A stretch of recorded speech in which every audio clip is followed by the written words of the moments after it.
Tem palavras que não servem para explicar, servem para abrir, para chamar, para lembrar, para fazer existir.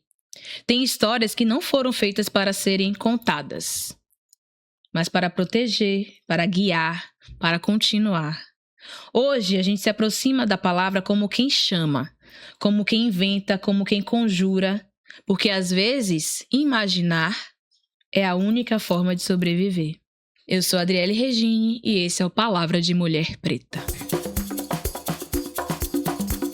Palavra de Mulher Preta foi contemplado pelo edital Territórios Criativos ano 3, com recursos financeiros da Fundação Gregório de Matos, Secretaria Municipal de Cultura e Turismo, Prefeitura de Salvador e da Política Nacional Aldir Blanc de Fomento à Cultura, Ministério da Cultura, Governo Federal. Antes de começarmos, eu vou fazer a minha audiodescrição breve. Então, eu sou Adriele Regine, uma mulher negra, gorda, retinta, tenho cabelos curtos, baixos nas laterais, alto em cima com uma mecha azul do lado direito, tenho um piercing no nariz do lado esquerdo, uso óculos de grau de acetato com estampa de tartaruga, estou com um batom azul, uma blusa branca, canelada, com gola preta. Atrás de mim tem uma estante com livros e acessórios literários. E agora eu convido Febres e o Dália Fernandes para fazer as suas audiodescrições. Eu sou a Febres Batista, sou uma pessoa transfeminina negra. Estou usando um turbante vermelho com estampas azul e verde, um batom marrom com gloss. Na orelha do lado direito tem um brinco de coração azul. Estou com um cavanhaque comprido. Uso um macacão verde, um colar de 2 cobras corais segurando uma pedra verde e um leque vermelho. E atrás de mim tem uma estante com livros, fotos, com Oxum, Alice Walker e acessórios de papelaria. Eu sou Dália Fernandes, sou uma mulher negra, estou com um óculos vermelho, com brincos de búzio. O cabelo é bastante cheio na altura dos ombros. Tenho 2 tatuagens do lado direito, 2 sinais do lado esquerdo, acima e abaixo dos lábios. Os lábios estão com um batom terroso. O vestido é de alcinha verde, predominando o verde, mas com alguns detalhes vermelhos também. E é isso. E a gente vai começar nossa brincadeirinha leve, branda, com essas 2 pessoas incríveis, e trazendo muito o aspecto de pensarmos oralidades, formas de construir esse mundo a partir dessa palavra e dessas histórias a serem contadas. E aí eu começo da seguinte forma: nem todo tempo segue em linha reta. Tem tempo que curva, que volta, que se expande, que se contrai. Tempo que não passa, atravessa. Tempo onde passado, presente e futuro acontecem ao mesmo tempo. Eu queria começar com o pensamento de Leda Maria Martins, que diz: o tempo pode ser ontologicamente experimentado como movimentos de reversibilidade, dilatação e contenção, não linearidade, descontinuidade, contração ou descontração. Simultaneidade das instâncias presente, passado e futuro, como experiências ontológica e cosmológica que tem como princípio básico do corpo não o repouso, como em Aristóteles, mas sim o movimento. Nas temporalidades curvas, tempo e memória são imagens que se refletem. E aí eu pergunto, se o tempo não é linha, mas movimento, o que a palavra pode fazer dentro dele para vocês? E o que a gente pode inventar quando o tempo não é limite? Vai, Pro. Eita! A gente começa assim, básica, né? Não, coisa simples. Falando de tempo espiralar. Olha, fico pensando muito na docência a princípio, porque acaba que quando eu, no meu doutorado, vou me criando e me transformando numa tradutora de histórias contadas, esse movimento me leva, antes de finalizar o doutorado, né, a fazer o concurso na UFBA e ser aprovada. Então, eu termino a minha tese para assumir essa vaga. A minha tese é sobre tradução de histórias contadas do sul da Nigéria. Traduzi e performei textos ao longo desses 4 anos. Fiz uma tese de contação, dialogando com várias questões do tempo presente, passado e futuro também, né? Pensando como que essas histórias que foram publicadas em 1910, 1913, no contexto colonial, num instituto de antropologia, né? Eram ainda performadas, né, por pessoas na diáspora. E comecei a performá-las também, tendo a tradução também como performance, entendendo esse movimento de tradução ali como contação de histórias, e a contação de histórias também como processo de tradução. Então, quando eu chego na UFA para dar aula, então há uma tradução dessa formação para a didática no ensino superior, porque até então eu dava aula de língua estrangeira, né, apenas, no sentido de que agora na universidade são aulas de teoria da literatura, teoria da tradução, então continuo dando aula também de língua inglesa, né? Então você vai elaborando a didática dentro de toda essa elaboração crítica performática da tradução. E percebe que ela, na verdade, continua nas aulas. As turmas passam, mas eu estou sempre, às vezes, no mesmo componente e conectando essas pessoas que às vezes nem se conhecem, né? Então eu percebo uma movimentação coletiva, porque como eu vou trazendo ali, né, obviamente, literatura africana, literatura de autoria negra, né, autorias transvestigêneres pelo mundo. O que eu for sempre ampliando também, né, dentro das minhas pesquisas e também, principalmente, escutando referências que são trazidas pelas turmas, né, eu vou vendo essa movimentação na vida das pessoas e ali perpassando por experiências, por sonhos, por desejos, e como que essas histórias ali intermediadas nessas aulas vão se manifestando, né? Às vezes é só num olhar que eu percebo, que é uma coisa que a contação de histórias me trouxe muito, a conexão com o olhar das pessoas, né? Porque quando eu contava a história eu via as reações, e às vezes era só um olhar, às vezes era um susto, às vezes era um riso, né? Então eu acho que o tempo para mim ele foi quebrando essa linearidade, né? Porque eu tinha esse projeto, fazendo doutorado, passar no concurso, e quando eu começo a dar aula, né, a gente começa a se aprofundar e nas próprias literaturas, né, mesmo sem, claro, dialogando com a literatura, teoria, né, mas a própria contação de histórias, ela vai te tirando desse lugar do tempo linear, vai quebrando com essa lógica, e é um processo desafiador, assim, que eu não sei ainda como ele tá funcionando, como ele tá acontecendo, mas eu vejo, e eu vou curtindo, vivenciando esses processos de ver a minha tese em sala de aula e principalmente criar contextos para ouvir as histórias das pessoas, alunas que estão ali na sala. Eu sou capixaba, faço minha graduação no interior de Minas, em Mariana, pela Federal de Ouro Preto, depois volto para Vitória e vou para Florianópolis fazer mestrado e doutorado e venho para cá. Fiz inscrição para vários concursos, mas a Bahia foi me chamando, eu acabei me dedicando a esse concurso apenas e deu certo. Achei. Ainda bem, né, gente? Graças a Deus. Só ganhamos. Aham. O tempo não é linear, nunca foi, não pra gente. Não pra gente. E aí, antes da academia, tem o terreiro que nos mostra isso, né? As cantigas que vão trazer determinadas entidades. E aí é de outro tempo, né? Quando a gente vai para o cosmograma Bakongo também é o círculo que vai nos mostrar tanto o passar do dia de 24 horas para a gente aqui, mas que não é para eles, quanto o ciclo vital também, que a morte está inclusa, né?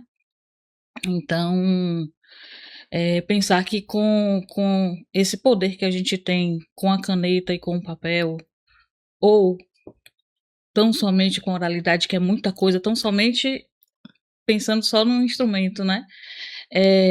A gente pode criar o que a gente desejar, o mundo que a gente quiser, inclusive sem a maldição do racismo que nos mata todos os dias, né? Pensar um futuro. A gente quer próximo, mas a gente sabe que ainda tem muita luta para fazer, mas um espaço onde todos possam existir com dignidade e serem respeitados nas suas diversidades, né? Acho que você, em algum outro episódio, falou de Marisha, de que quem nos antecedeu, nossas mais velhas, lá na escravidão, nos criaram a possibilidade da gente hoje estar podendo inventar o que quiser, né? Então, de posse dessa saliva, desse emi, né? Desse sopro, desse hálito divino, que nos dá a vida e que também, quando ele desaparece, leva a vida com ele, que a gente possa botar nesse papel ou nesse verbo o mundo que a gente desejar. E a gente tem pensado muitos, né? O cinema tá aí, a literatura. Sim. Sempre desse lugar de não repetir como desenharam a gente e onde nos colocaram. Sempre erguendo a voz, como nossa mais velha nos ensinou. Sempre se levantando, né? Como diria Maya Angelou.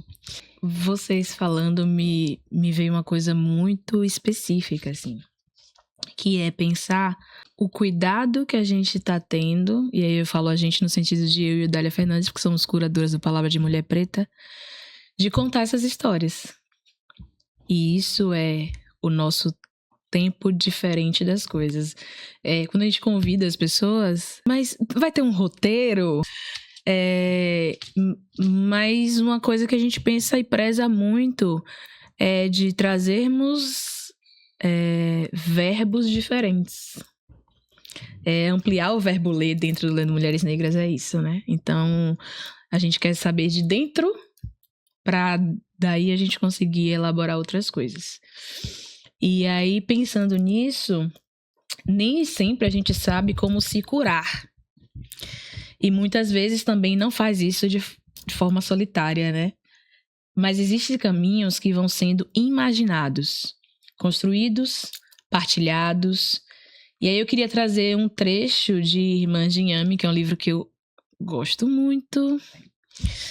A Bell Hooks, né? Depois leiam, por favor, porque aqui a gente indica livros também. Que diz assim: embora muitas pessoas entre nós reconheçam a profundidade de nossas dores e feridas, nós não acostumamos a nos organizar coletivamente e de forma contínua para encontrar e compartilhar maneiras de nos curar. Mas nossa literatura ajudou nisso. Artistas negras progressistas têm demonstrado uma preocupação incessante em curar nossas feridas. Grande parte da célebre ficção produzida por escritoras negras se preocupa em identificar nossas dores e imaginar a construção de mapas para a cura. E aí eu pergunto, quais são os mapas que vocês estão ajudando a imaginar para que a gente consiga continuar? Antes eu queria comentar essa questão do roteiro, né? Porque eu acho que talvez é uma cobrança que a gente faz, principalmente na academia, né? De não, preciso estar muito bem preparada, né? E ainda mais que vai ficar gravado e tal. Mas eu gosto também do improviso. Era mais também para saber se o contrato é um improviso, a gente também tá aí. É mais uma questão mesmo de talvez me preparar emocionalmente. Eu talvez não ficar pensando como será. Uma coisa a menos para eu pensar, que já tem tanta coisa por aqui. Mas fiquei encantado com a proposta depois que vocês mandaram, né, do projeto. Então, quando eu li o projeto, eu fiquei bem tranquila e falei, bora lá. Quais são os mapas que vocês estão ajudando a imaginar para que a gente consiga continuar? Eu lembro de Luke, né? Luke Emanjabanquei, que é um amigo que... Uma das primeiras pessoas que eu troquei sobre a minha transição de gênero, assim, né? Um dos fundadores do IBRAT, né? Do Instituto Brasileiro de Transmasculinidades. E a gente sentades na grama da Universidade Federal de Santa Catarina, conversando, e Luke me disse assim, Feibre, você está ensinando uma língua estrangeira, as pessoas estão elaborando uma língua estrangeira e estão elaborando você também. E eu fiquei assim, nossa, é mesmo, né? Porque, sei lá, pra mim eu só passava um batom e ia pra aula. E claro que, né, no início você se acostuma com se mover, né? Você mesma pelos espaços. Você tem que aprender que as pessoas te veem agora de outra forma, porque você não se sente que mudou, mas, né, o externo é muito importante para esse contexto que a gente vive. Então, eu basicamente eu me voltei para dentro mesmo. E como eu trabalho com linguagem, com literatura, com tradução, eu busco mostrar para as pessoas que o que elas têm ali de conhecimento já é válido, que a gente vai ver o que outras pessoas estão construindo, a história, né, seja da língua, dos estudos literários, dos estudos da tradução, movimento negro, movimento LGBTQIA+, né? E que todo aquele conhecimento está ali disponível para acessar, para ser respeitado também, conhecido, mas não como uma imposição violenta do que você não conhece, você é menos.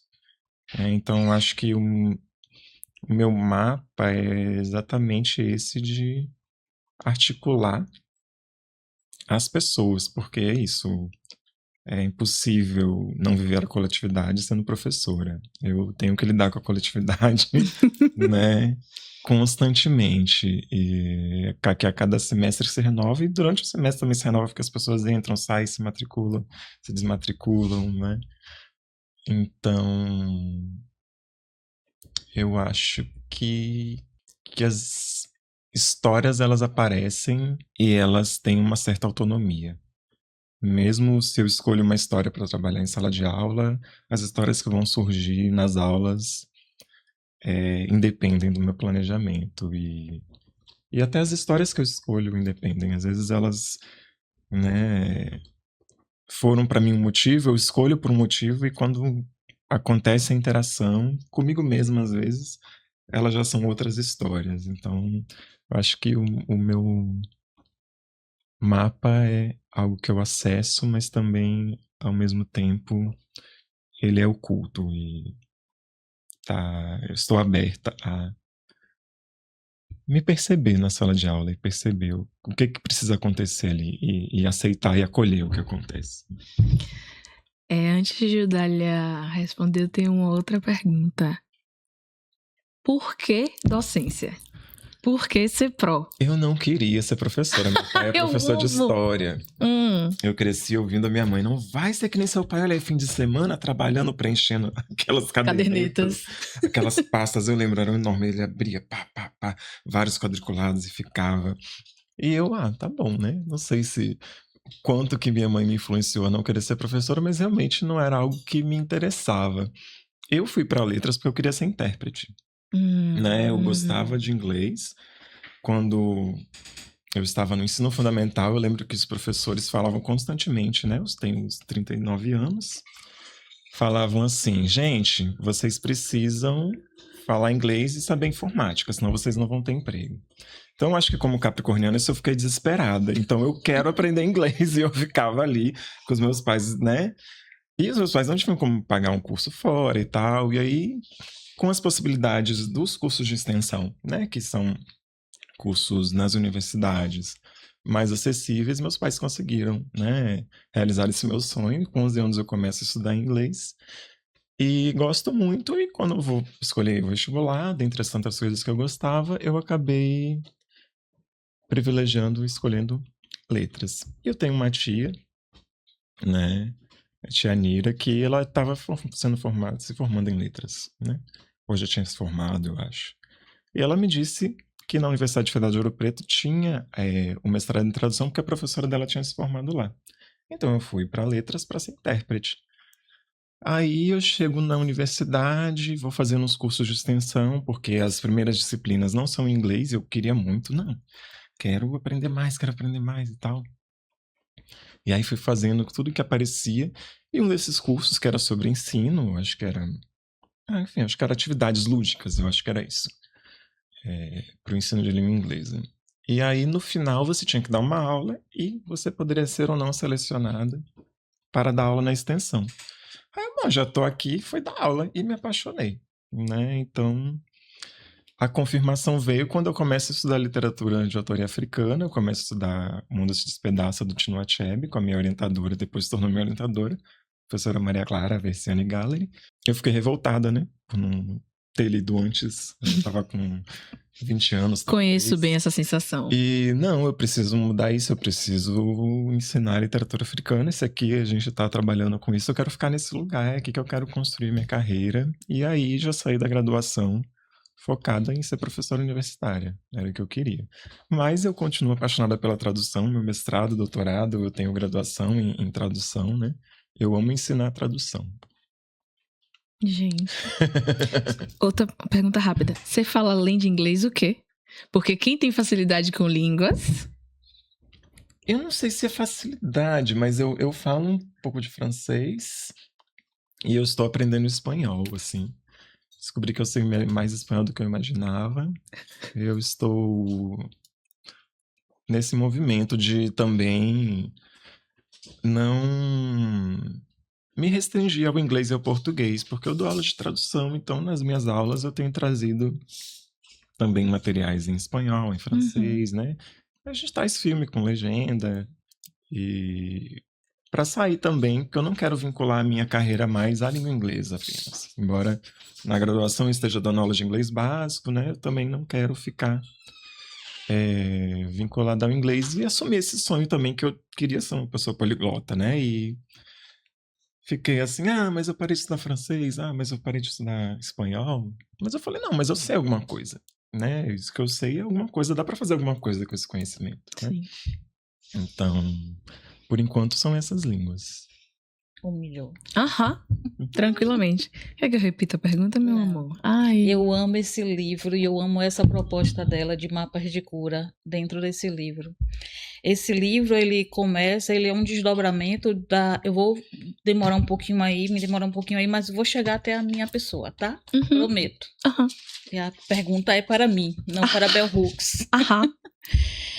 Primeiro acontece um grupo de autoajuda com esse nome, e aí a ideia é pensar o inhame como um alimento pela diáspora, que nos sustenta, mas é também pensar ele com o poder curativo e cicatrizante que ele tem, fazer um unguento, um emplastro e aquela ferida fechar e cicatrizar, criar um cascão, né? E aí o grupo dá super certo, e aí ela vai teorizar, vai trazer a experiência do grupo para o livro. Apesar de ser resultado de um grupo de autoajuda, eu detesto Tudo Sobre o Amor, porque eu acho ele muito autoajuda, muito chato. Eu quase nunca falo isso em público, agora vai ficar eternizado, gravado. Vai, querida. Mas, assim, tenho essa fascinação por esse livro, que é resultado de um grupo de autoajuda e salvação, que eu acessei antes da tradução, não leio nada. Eu amo literatura negra estadunidense, não leio nada no inglês. Ou é traduzido, e agora com os tradutores, né, que a gente tem disponíveis, eu traduzo a obra a partir desses tradutores para acessar as que ainda não chegaram aqui, e elas têm chegado com muito tardiamente, né? Sim. Bell Hooks numa média de 20 anos. Exemplo de Octávia, né? Se a gente vai para Toni, isso pode chegar a 33, 47. Octávia é 40. Então, ou você lê em inglês ou você espera a tradução. E a tradução é outra questão que seu grupo de pesquisa tem se dedicado a teorizar, que quase nunca somos nós traduzindo a nós mesmos, né?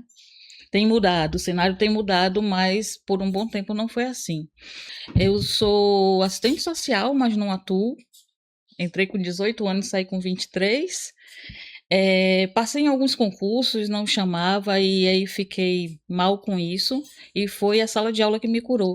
Foi me descobrir professora e não quero ser outra coisa na vida, não sei ser outra coisa na vida. Foi esse espaço que me trouxe vida de novo, né? E aí, quando chegou a hora, aí fiz o mestrado em educação, Fiz em paralelo a segunda graduação em pedagogia, as duas experiências juntas, EAD. E aí, quando chegou na hora do doutorado, o coração dividido tentou as duas coisas, né? Vamos ver para onde o que é que vai dar certo. Aí tentei educação, não passei. Não, fiz os dois juntos, as duas seleções. Educação, lá na UFBA, e literatura. Literatura era a paixão. E o que eu queria pesquisar no doutorado, meu coração estava todinho lá. Toni Morrison, eu tinha uma ideia de pensar essa escrita dela especificamente como a Bebé, como esse espelho ancestral que nos reflete e nos refrata. Aí aconteceu de eu não passar na FACED, onde também era uma pesquisa lindíssima, e passar em quarto lugar lá em literatura e com a maior nota de projeto, que eu não era da área e não tinha formação. Eu fiz, tinha que ser isso aí mesmo. O primeiro ano terrível, só consigo bolsa no segundo, foi um período bem difícil, sou do período da pandemia, né? E aí, voltando para a Bell Hooks, para voltar para mim, esse Mapas de Cura, ela começa citando um romance que ainda não está disponível aqui, que é Os Comedores de Sal, que é de Bambara, que é espetacular. O romance, que tem muitas páginas, ele acontece em 2 horas dentro de uma sala de hospital. E aí a primeira pergunta, do comecinho mesmo do texto, a curandeira pergunta à personagem que está doente: Velma, você deseja se curar? Só diante do sim de Velma é que ela pode fazer qualquer intervenção. Sem isso, ela não tem permissão, ela não pode fazer a parte dela. Que é um processo parecido com adictos, né? Que cada vez mais essa internação compulsória não acontece, você precisa... eu nem sei se o verbo é desejar, mas enfim, precisa partir da sua iniciativa. E eu gosto muito desse romance também, lendo com tradutor de novo, porque ainda não foi traduzido aqui, apesar de ser um clássico. E eu acho isso muito interessante. Vou para a minha resposta agora. O que é que eu tenho tentado fazer? Qual tem sido o investimento? Eu gosto muito de teoria, tanto quanto eu gosto de literatura. Então, para mim, os mapas que eu tenho procurado desenhar, cartografar, tecer, entremeando essas duas perspectivas, sabe? A gente tem produzido muita coisa teoricamente e eu acho inadmissível, e virou luta mesmo, que a gente acesse esses romances, esse legado, esse poemário, esses contos com outra teoria que não seja a que nós produzimos, e tem muita, cada vez mais, e tem chegado cada vez mais. Então, minha luta tem sido essa. Como estou na docência, como adoro orientar a parte da docência, que eu digo que é docência, né? A parte que eu mais gosto da docência é orientar, sempre que eu posso. Se veio com... Não vou trazer nomes de autores não negros, mas aí traz uma dobradinha. Toni, ou Alice Walker, ou Conceição Evaristo e fulana.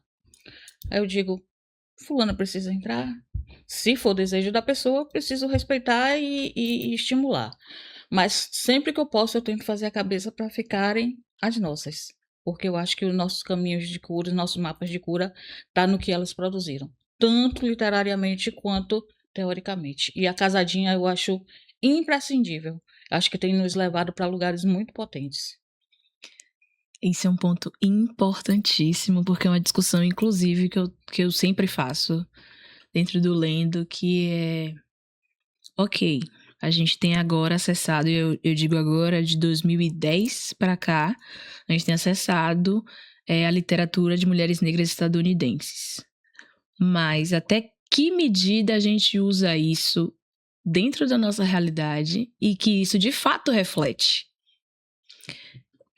São histórias completamente diferentes da colonização. Uhum. E muitas vezes as pessoas levam ao pé da letra autoras que não estão no nosso contexto. E você tem lido as do nosso contexto? Você tem sabido ler, porque ainda é diferente, né? Você tem sabido ler as escritoras negras brasileiras? Teve uma certa feita que a gente teve uma roda de leitura. O livro foi Olhos d'Água.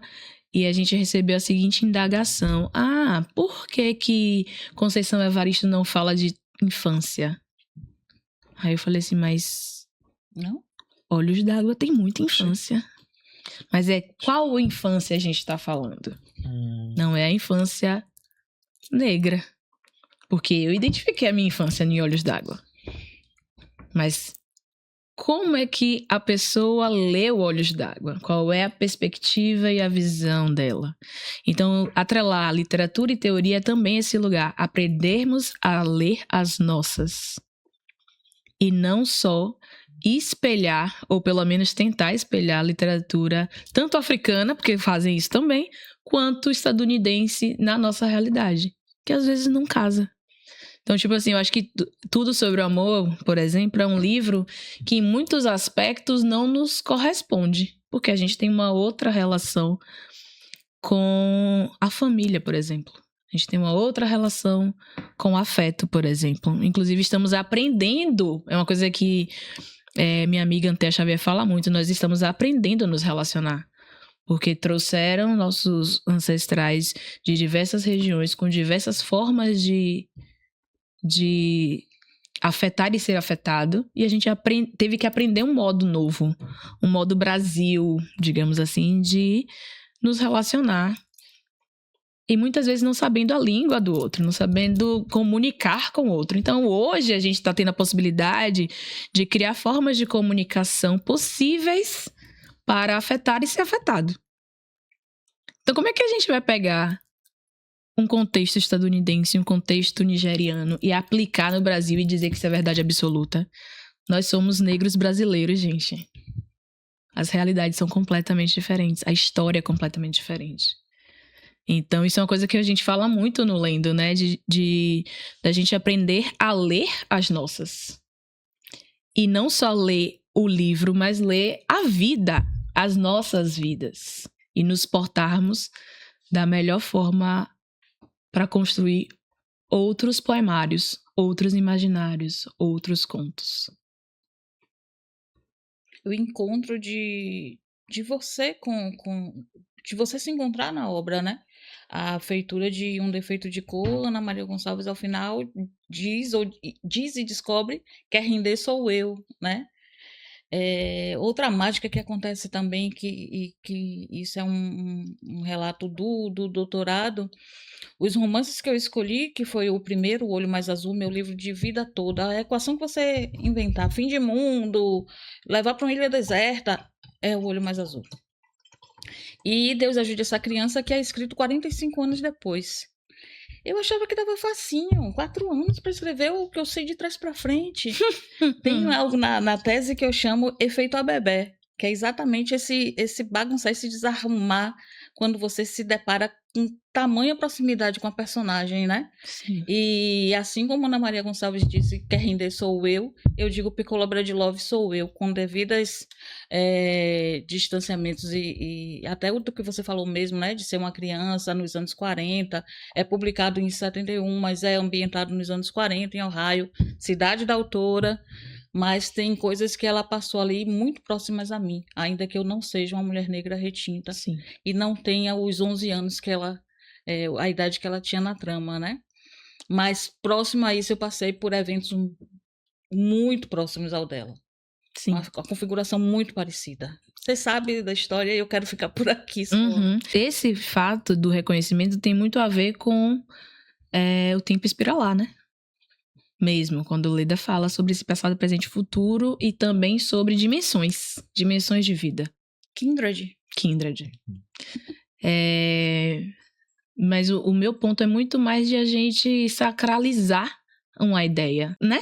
Não, é exatamente isso aqui. Se a Audre Lorde falou isso, é exatamente isso. A Audre Lorde falou aquilo naquele contexto. A gente pode usar em diversas formas, mas não é a verdade absoluta nossa. E aí, teorizar sobre isso a partir de nós, eu acho que é o nosso maior ganho nos últimos tempos. E a dobradinha é perfeita. Nos devolve muito do usurpado. Dignidade.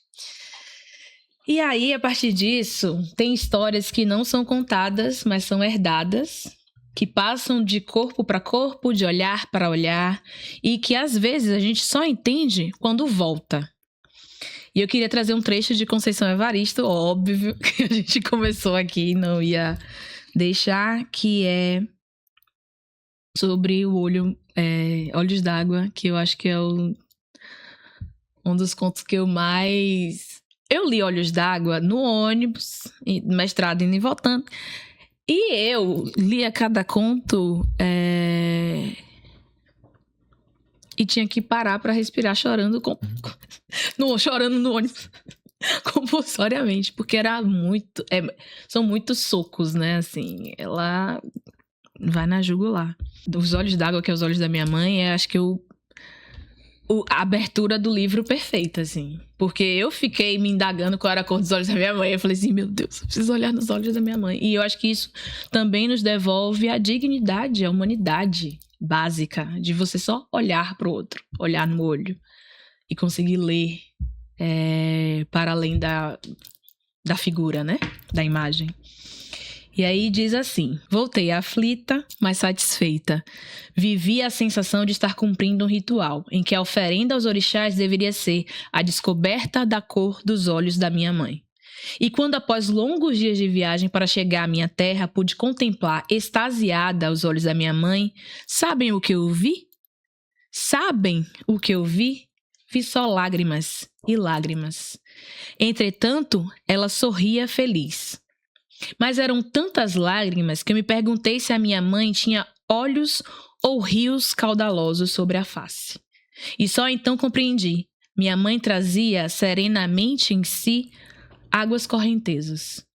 Por isso, prantos e prantos a enfeitar o seu rosto. A cor dos olhos da minha mãe eram cor de olhos d'água. Águas de mamãe Oxum. Rios calmos, mas profundos e enganosos para quem contempla a vida apenas pela superfície. Sim, águas de mamãe Oxum.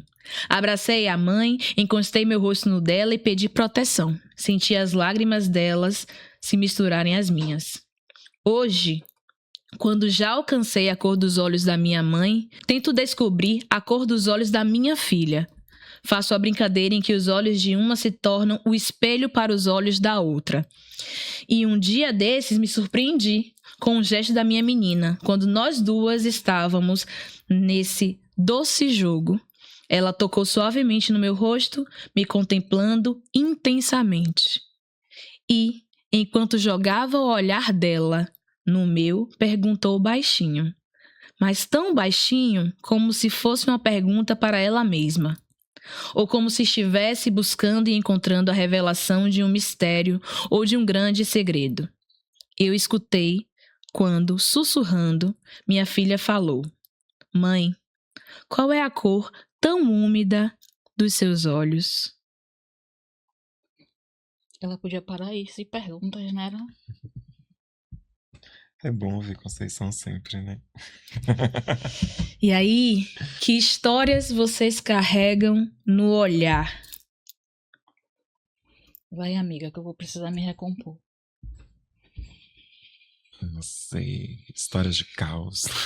Dentro do meu processo, quando eu me junto com o Dias Oliveira, com a Jefa Santana, com a Ana Martins, a gente faz o Sarau Vozes Negras lá em Santa Catarina. Eu começo a ler a literatura de autoria negra, né, brasileira, sobretudo as mulheres, né? Então a gente tanto lia quanto levava para o sarau, que a gente percebeu que as pessoas não conheciam. Então a gente fazia uma encadernação e levava. Se você quiser ler alguma coisa. E aí tinha, né, Conceição Evaristo, Elisa Lucinda, Miriam Alves, entre tantas outras, que foi pelo o material que a Nana tinha, né, dos seus estudos. E aí eu fui vendo que eu não conhecia muita coisa, algumas coisas eu já conhecia, né, e tal. Fui me aprofundando também por estar na graduação e no mestrado, trabalhando com autorias, textos em língua inglesa, né. Foi um momento importante para mim trazer essa vivência do sarau também para minha carreira, para minha profissão, e também não ficar só na língua inglesa, né?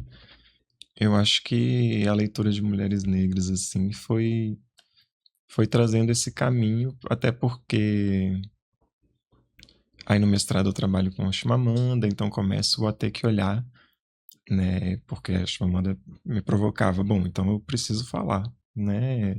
Sobre feminismo. Então vamos começar ali, né?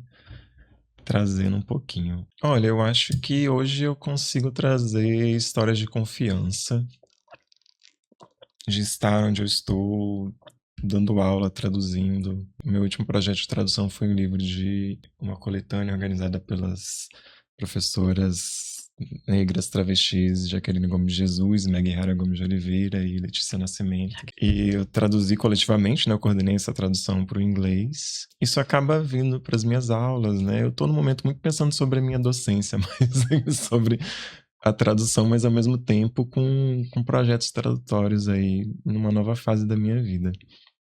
Então eu acho que eu tenho conseguido, no meu olhar, trazer histórias de confiança que são importantes para o nosso povo, né? Eu sinto que eu tenho conseguido comunicar isso na sala de aula, que é meu dia a dia, mas também não só no processo de traduzir, mas de divulgar essas traduções, de falar sobre essas traduções, porque um outro processo de tradução que aconteceu foi que quando eu fui ano passado, a primeira vez que eu fiz uma viagem para fora do Brasil, fui para Baltimore e para San Juan, né, em Porto Rico, nos Estados Unidos.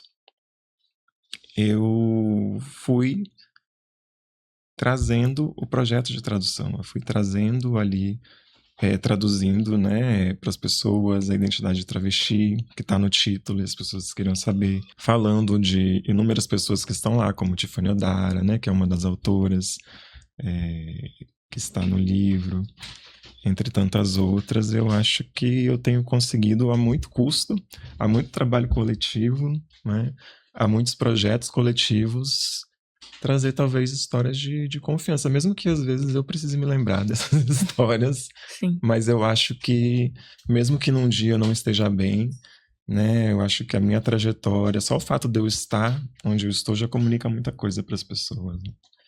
Então, apesar de toda a complexidade, eu acho que no momento a palavra que me veio quando eu entendi onde eu deveria ir com essa pergunta é a confiança, eu acho. Confiança no nosso projeto coletivo, confiança no nosso legado.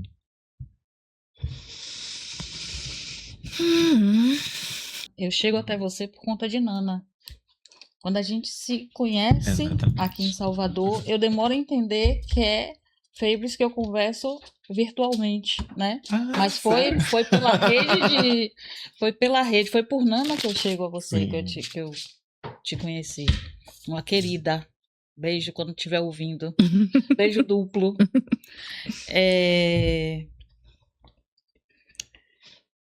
E quero dizer também que eu escolhi estar nessa mesa com você. É verdade esse bilhete. Ela tentou me remanejar para outra e eu disse, não, quero essa e quero com ela. Infelizmente, esse olhar, essa mirada ainda é de extrema dor. Minha mãe conta, e eu preciso acreditar, que eu chorei na barriga. Ela disse que estava sozinha em casa e que ouviu um miado, procurou o gato, não achou, e que o gato era eu, né? Estava na barriga. E que esse povo adivinha as coisas. Fez uma camisa para mim, para eu sair do hospital quando nasci, com o tecido da camisa de meu pai.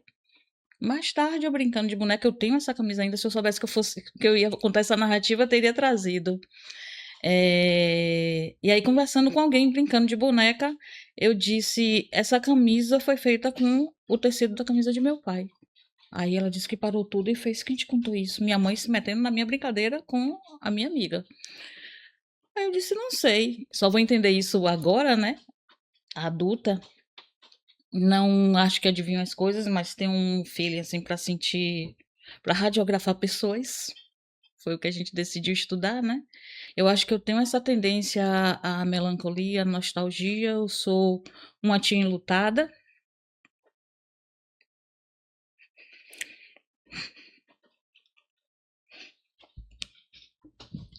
E essa condição é perene.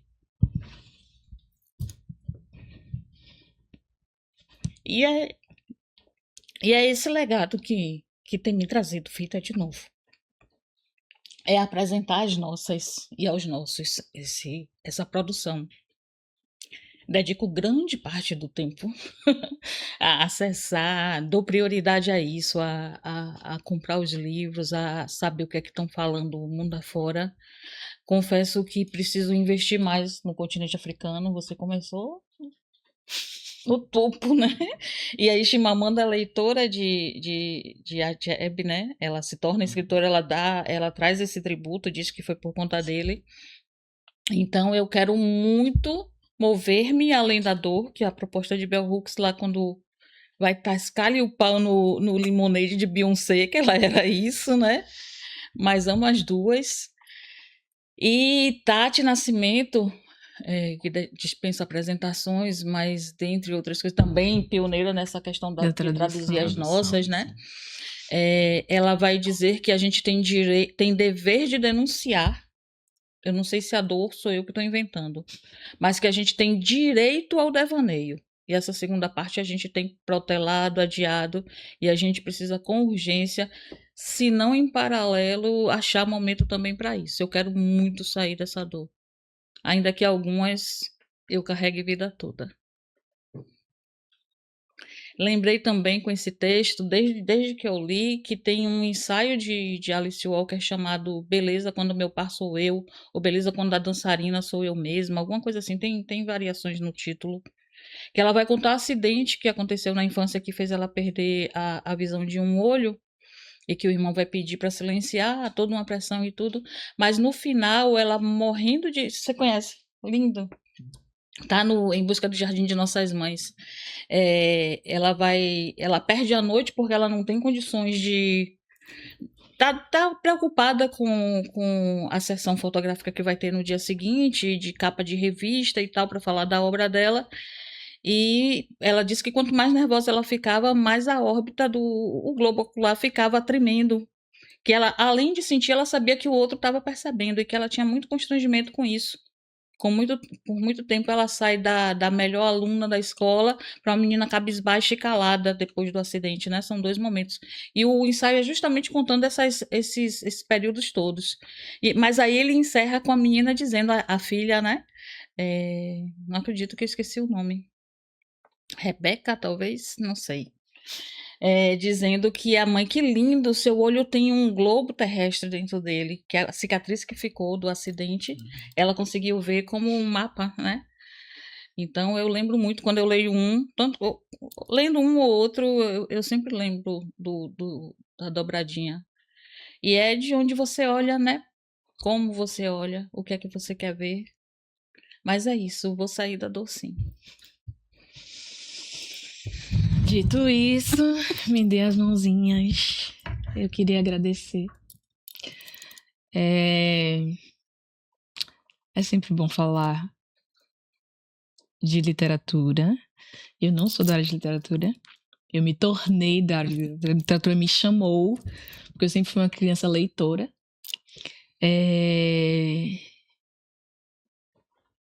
Mas é muito bom poder ler livros no qual eu me vejo. Eu passei uma infância inteira lendo que eu não conseguia me ver. E é mais legal ainda poder estar aqui e me ver em vocês. Então, muito obrigada. Agradeço também. Graças. E para isso, a gente encerra com... Tem histórias que a gente conta e tem histórias que continuam. Mesmo quando ninguém está falando. Elas ficam nos lugares, nos corpos, nos gestos. Ficam no que foi dito e no que ainda está por vir. Talvez imaginar não seja criar do zero, mas escutar o que já existe e insiste. E cuidar para que continue. Eu sou Adriele Regine e esse foi mais um episódio do Palavra de Mulher Preta.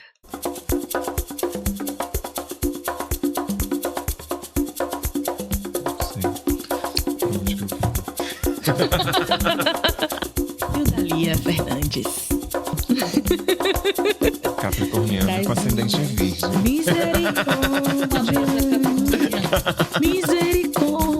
Palavra de Mulher Preta foi contemplado pelo edital Territórios Criativos Ano 3, com recursos financeiros da Fundação Gregório de Matos, Secretaria Municipal de Cultura e Turismo, Prefeitura de Salvador e da Política Nacional Aldir Blanc de Fomento à Cultura, Ministério da Cultura, Governo Federal.